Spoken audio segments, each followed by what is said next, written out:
Yes, good afternoon, Ma'am Eileen. I am James Electorio from BC1A. And today I'm going to perform NGT insertion. So the first step is to verify the medical order for the insertion of the NGT. And next is I'm going to perform an hygiene. This is of course to prevent the spread of microorganisms.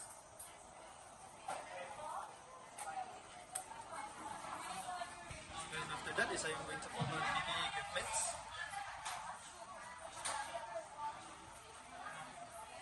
So after putting on gloves, I am going to identify the patient to ensure that the right patient receives the right attention. So, good afternoon, ma'am. Can you please tell me your full name and your date of birth? Okay, thank you. And now I am going to explain the procedure to the patient. So this afternoon, ma'am, I am going to insert an NG tube for your nose after your stomach. This is used to provide for your medication and your diet. So the procedure will be a little bit uncomfortable, but it will be, I will do it gently as possible. Do you have any question, ma'am? Okay, thank you. And now I am going to gather all necessary equipment on the side, and including the appropriate NG tube. And then we need to provide privacy for the patient by closing the curtains from the bed and the door to the room. And now I'm going to measure the NG tube, starting from the patient's nose pit to the earlobe, and then to my patient's xiphoid process. This is here, and then I'm going to mark it here.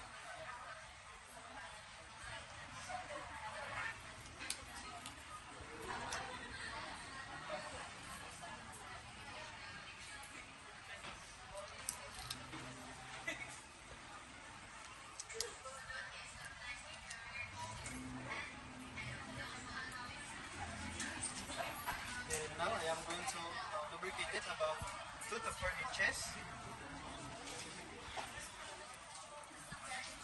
Then, after selecting the appropriate nose, I am going to gently insert it to my patient's nostril. Okay, ma'am, so this will be a little bit comfortable.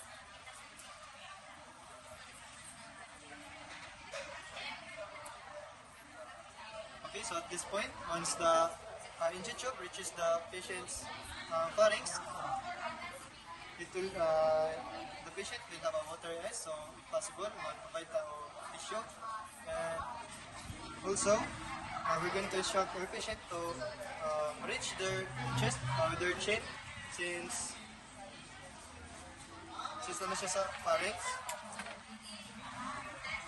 Then, I'm going to encourage our patient to take a sip of water to assist the NG tube.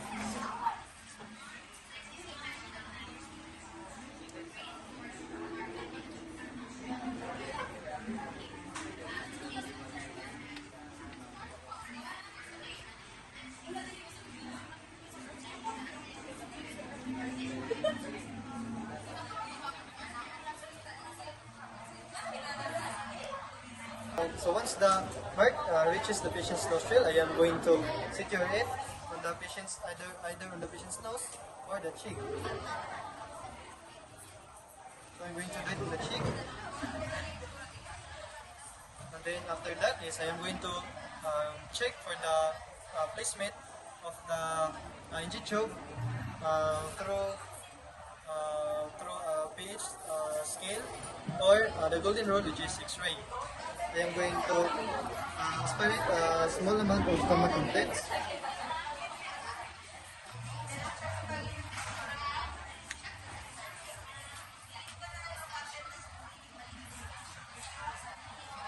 Then I'm going to place it in a measuring cup. And then with this stomach contents, I am going to test for acidity. It should be around 5 for it to be in the stomach. So the other way is I can visualize it, or the golden rule for checking the placement of the NG tube is X-ray, through an X-ray. Okay, so once the placement of the NG tube is confirmed that it is in the stomach, now I'm going to secure it. So using a tape with a split end, to secure the tube at my patient's nose.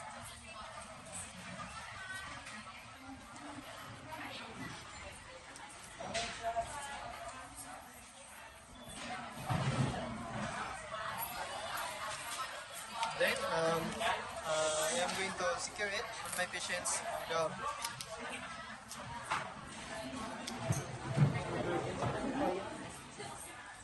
So after securing the NG choke, we can then connect it to the suction according to medical order.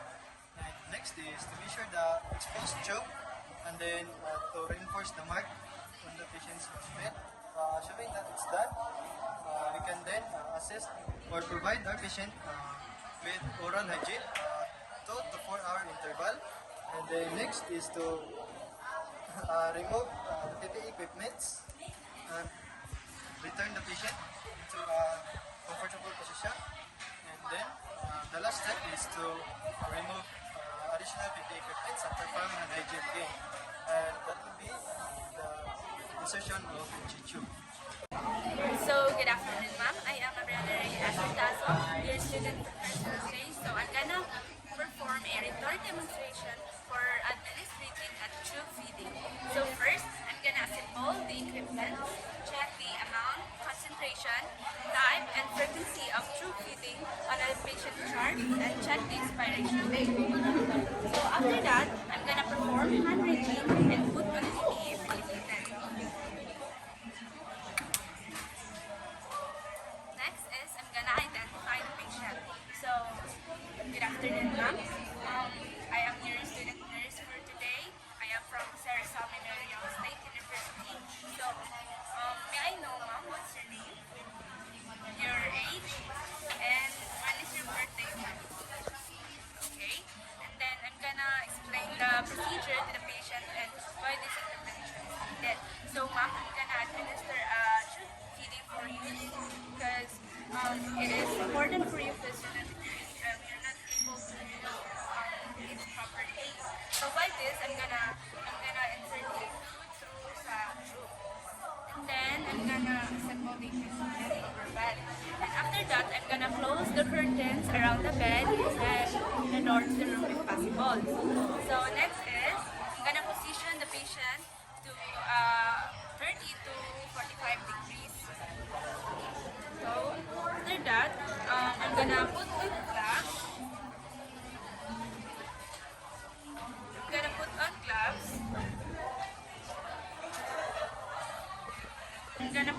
After putting gloves, I'm gonna unpin the tube sa patient's gown.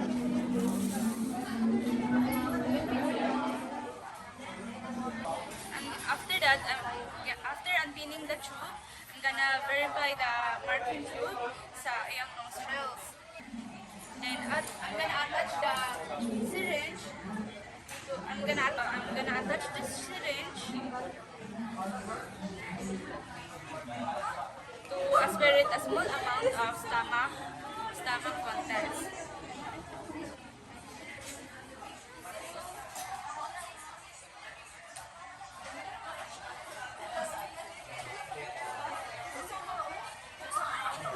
Then after that, I'm gonna check the pH level.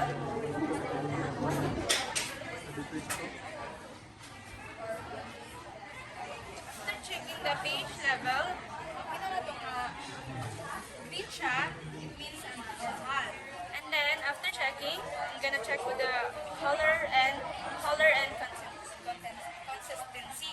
Then after that, after aspirating all the stomach contents, I'm gonna flush a tube with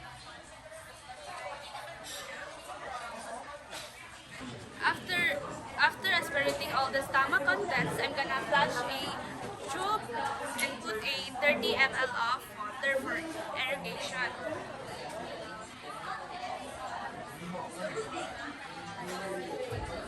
So after aspirating all the stomach contents, I'm gonna flush a 30 ml of water for irrigation. Okay, I'm gonna unkink so that the flow siya padung sa stomach. And after that, I'm gonna administer a food. So I'm gonna get it again and put a assuming one yung food. So I'm gonna unkink it again. After mabutang water, I'm gonna unkink it so that the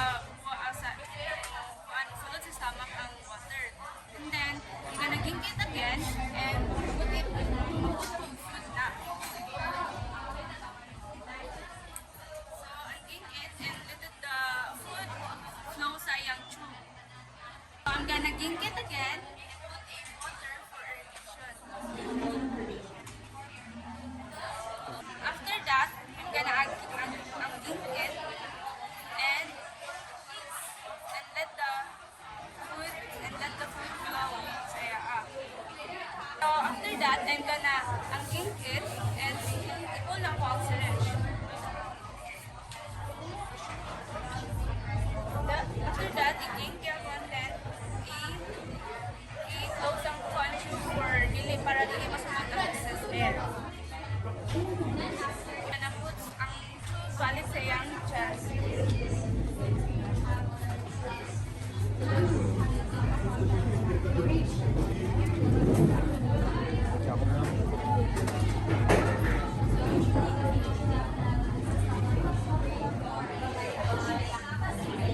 And I'm gonna observe the patient's response during and after tube feeding and assess the abdomen at least once a shift. Then after that, I'm gonna have the patient remain in a upright position for at least 1 hour after na ko siya gi-feed. Dayon, after observing nurse feed ang mana ng 1 hour, and then I'm gonna remove the equipments and return the patient to a position of comfort. And I'm gonna remove gloves.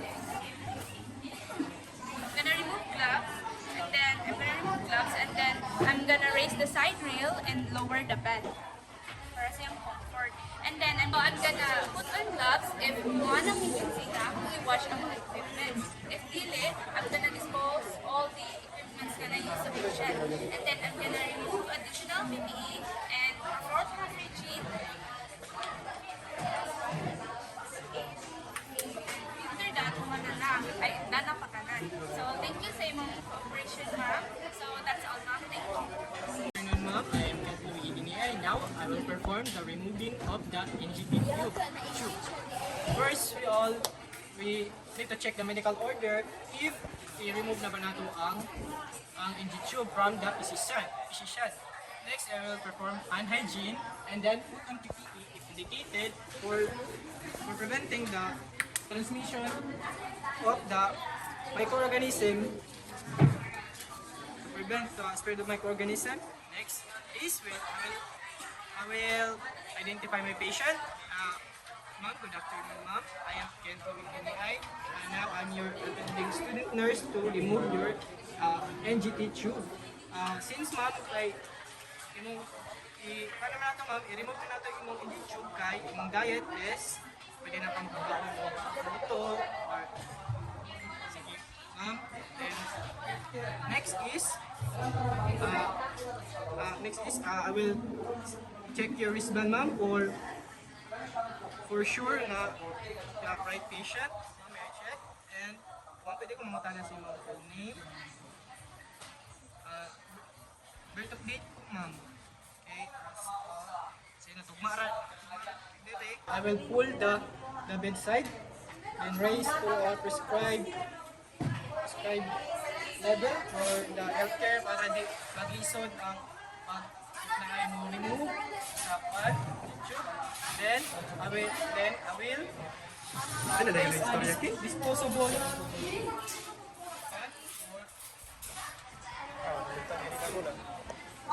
pad. The next I will patient to semi-fowler 30 to 45 degrees. Since we're not on, so siya. Then next is I will put the gloves.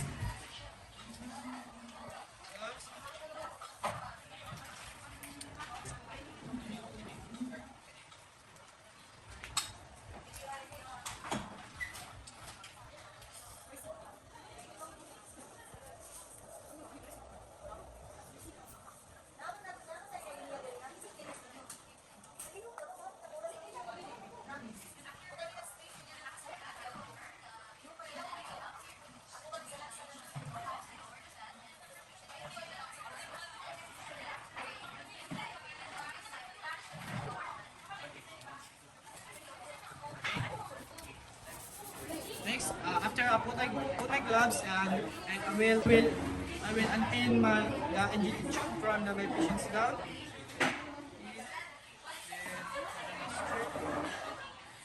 Then check the placement of the NG tube by using a syringe from the gastric content. Insert. Aspirate. Again.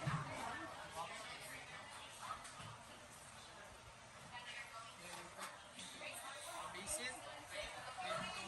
Yes, the pH level. Okay. Then return the plastic content to the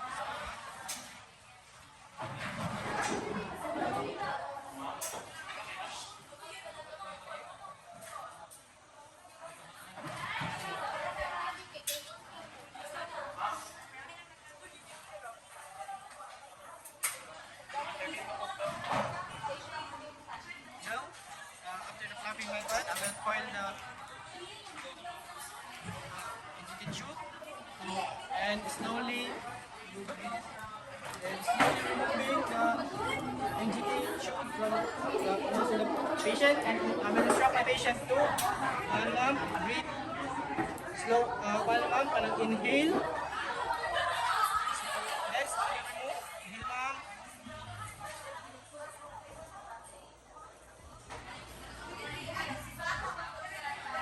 Then coil, then put in the disposable pad, then put in the duct and dispose.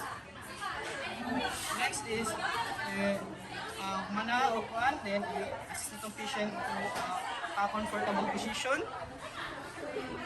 And umana ang kuan. So next is manaman, so ako nang i-remove ang akong gloves and additional PPE. Then I will tell my patient if nakakaiwan, if there's any sakit, so I will refer it to the other practitioner of healthcare, and I will dispose my gloves, then perform hand hygiene.